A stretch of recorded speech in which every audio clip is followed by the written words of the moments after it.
the development of the city is dependent on a number of players. Most of them are not connected. It's people, it's universities, it's the government, it's the people that come here as visitors, as a businessmen, etc., etc.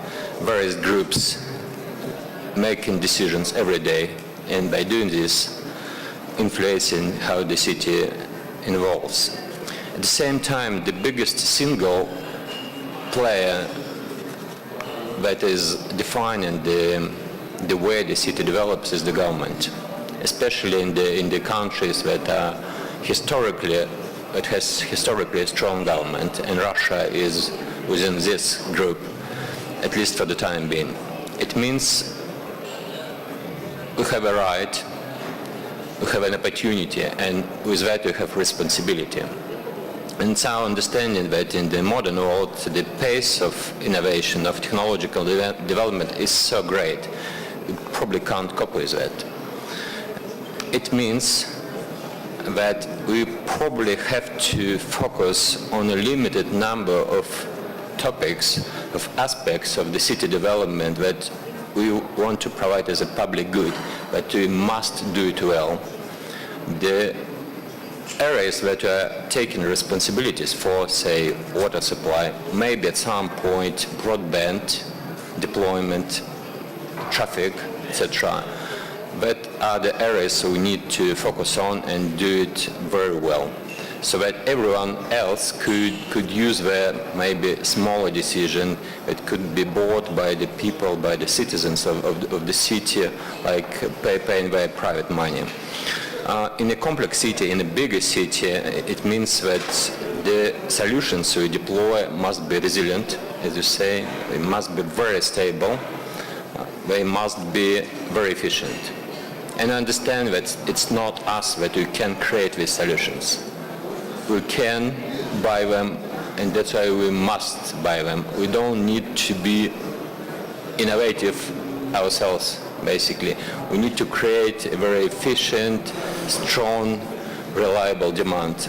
And the companies, the corporations that are driving for profits, most of them, will compete for this demand and provide most efficient solutions. We need to have open eyes, open ears, and buy the most innovative solution in the meaning most efficient, basically, the best value for money that citizens of the city are given to us to make good use for. That is our approach. It's not sort of everyday practice in Moscow and especially in Russia, but that's our target. That's where we need to come to. And it's already happening. I can give you only a couple of examples. Say we're tendering out now even schools and kindergartens. It's never been considered in the past that there could be private providers, private money invested in the schools, in the roads, in traffic lights, etc., etc. Now we are more open to any solution that private companies can offer. Number two example is traffic regulation. We have invested, the city of Moscow have invested heavily over the last 5 to 10 years to try to make traffic more easier to communicate, basically. But one of the biggest solutions that helps Muscovites to travel easier is actually a private company like Google Maps, Yandex Maps. People see where the traffic jam is and they go and bypass it.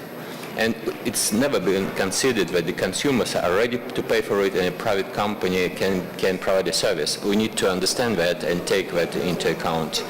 That could be easier, very not obvious solution to a serious problem that the city faces.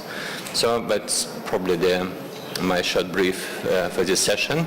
As I say, it's very, everyone is welcome in Moscow, and happy to have you for 3 days here. Thank you very much, Konstantin.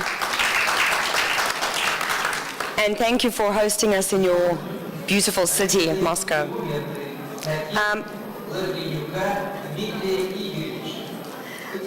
I do have one follow-up question for you.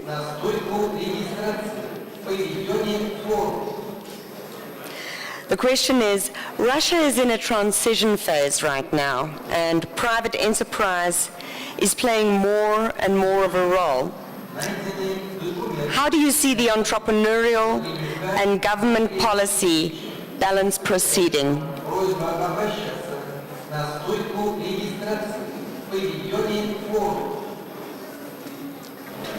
So, as I already told the brief, it was about that. Basically, the government should not try to reinvent the wheel. It's been invented, and it will be reinvented by a number of people, as in Moscow or somewhere else.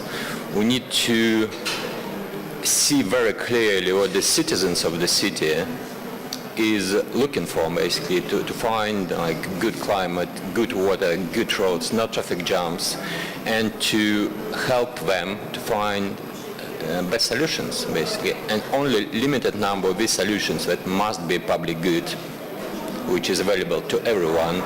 We need to pay for that, probably, and make sure it works very well, day by day by day. That is it. And obviously, most of the job, most of the creativity, efficiency will come from private companies.